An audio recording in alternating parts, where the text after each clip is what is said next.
multi-purpose space in a church or a Christian school ends up being the space that is most often used by people who aren't even part of your organization. And a lot of times it's the space that can end up being the front door.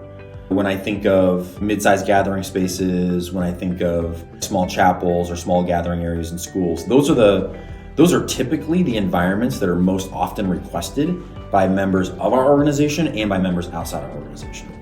And in order to make them work really well, and in order to be able to say yes to some of those requests, we have to think about what makes those rooms really functional. The first thing is storage. If you have immediate adjacent storage to a multi-purpose space, it's going to allow you to bring the tables and chairs out. It's going to allow you to set up the room a lot of different ways, to transition that room multiple times per day. And so getting the right storage is really important. The second thing is just leveraging technology. In a multi-purpose space, we have to think about what's it like for a gathering of 15 people or 50 people or 150 people, and how are we doing that?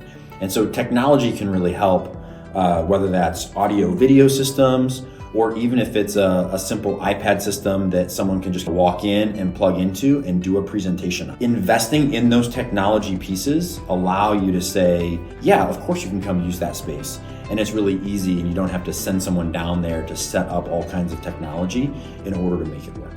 Another thing that we have to think about in these multi-purpose spaces is just making them comfortable environments.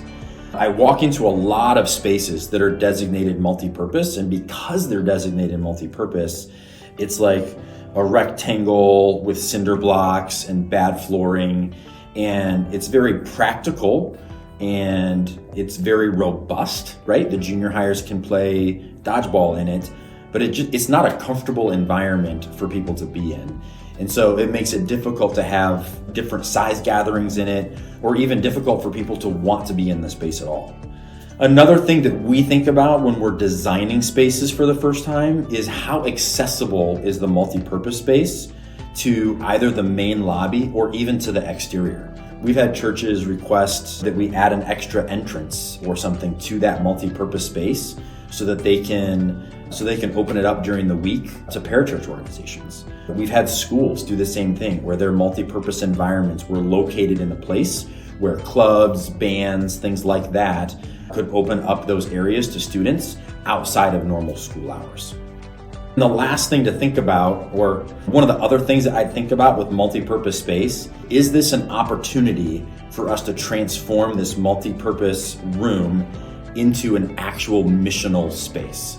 So when we think about the needs of our community, when we think about the people that we're trying to reach with the gospel, when we think about the potential students that might want to be part of our Christian school, what do we need to do to invest in that multi-purpose space so that it's a space that they want to come to? So it's a space that's going to meet a need that they're already asking us for. But if your primary multi-purpose space is also your youth room, or is also your primary chapel environment for another service venue on a Sunday, then we have to be aware of how some of those design elements are going to affect the multi-purpose use of that space. And that's where, for the youth, I would really lean into technology so that they can transform that space into something that's fun and safe and engaging for them when they're meeting there. But it can also be a space that makes a ton of sense for a men's prayer breakfast or a band rehearsal or something else like that wants to use the space. I would definitely put some engaging design elements into it. I'd still want to make it a fun and exciting space, but I wouldn't put like the big youth logo on the wall, or I wouldn't probably build into it something that makes it feel like the only thing it's getting used for is the chapel. When we talk about being lean as a church at Risepointe, or when we talk about being lean as a school, we're not just talking about we don't want to build too much square footage and being efficient that way. We're also talking about how often are spaces that we have being used. Almost every church that I meet with is wrestling with how do we get more people using our empty building the other 6 days of the week? And the same thing with schools. How are we saying yes to some of the other extracurricular and the clubs that want to use some of our spaces? I think investing in multi-purpose spaces and doing it intentionally and clarifying how we're going to do that is just going to allow us to use the spaces for more ministry.